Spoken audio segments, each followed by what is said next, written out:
என்ன மேட்டுங்கிறீங்க?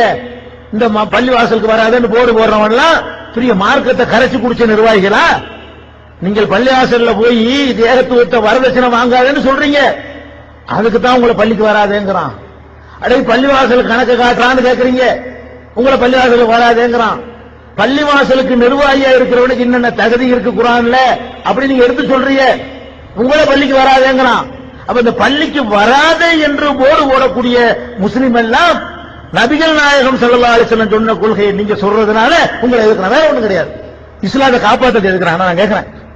நீங்க ஏகத்துவத்தை சொல்லும் பொழுது உங்கள் ஊர்ல, உங்க பஞ்சாயத்துல, உங்க ஜமாத்துல நிர்வாகிகள் இருக்கிறாங்களே, இதை இஸ்லாத்தை காப்பாற்ற இருக்கிறாங்களா?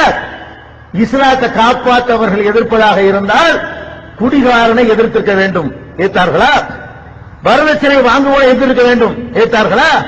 வட்டி வாங்குறவனை அதெல்லாம் இஸ்லாத்துக்கு எதிர்த்து அவங்கள ஒத்துக்கிட்ட விஷயம் தானே. வட்டி வாங்குற கூடாதுன்னு தெரியுமில்லங்க, விபச்சாரம் செய்யக்கூடாதுன்னு தெரியுமா இல்லையா? எந்த ஜமாத்துல விபச்சாரம் செய்யறவன் பள்ளிக்கு வரக்கூடாதுன்னு போடு போட்டாங்க? வட்டி வாங்குறவன் பள்ளி வாசலுக்கு வரக்கூடாதுன்னு எந்த ஜமாத்துல போடு போட்டாங்க? சினிமாவுக்கு போறவன் பள்ளி வாசலுக்கு வரக்கூடாதுன்னு போடு போட்டாங்களா? இல்ல. வப்பாட்டி வச்சுக்கிறாங்க ஊருக்குள்ள, அவன் பள்ளி வாசலுக்கு வரக்கூடாதுன்னு போடு போட்டாங்களா? முத்தவள்ளியார் பள்ளிவாசல்களை சுருட்டிட்டு நீக்கப்பட்டிருப்பானே, அவன் பள்ளி வாசலுக்கு வரக்கூடாது ஏதாவது போடு போட்டாங்களா? இல்ல. எதுக்கு போடு போடுறாங்க? அப்ப மார்க்கத்தை காப்பாத்துறதுக்கு இந்த போர்டு இல்ல. நீங்க ஆதிக்கத்தை உடைச்சிருவீங்க.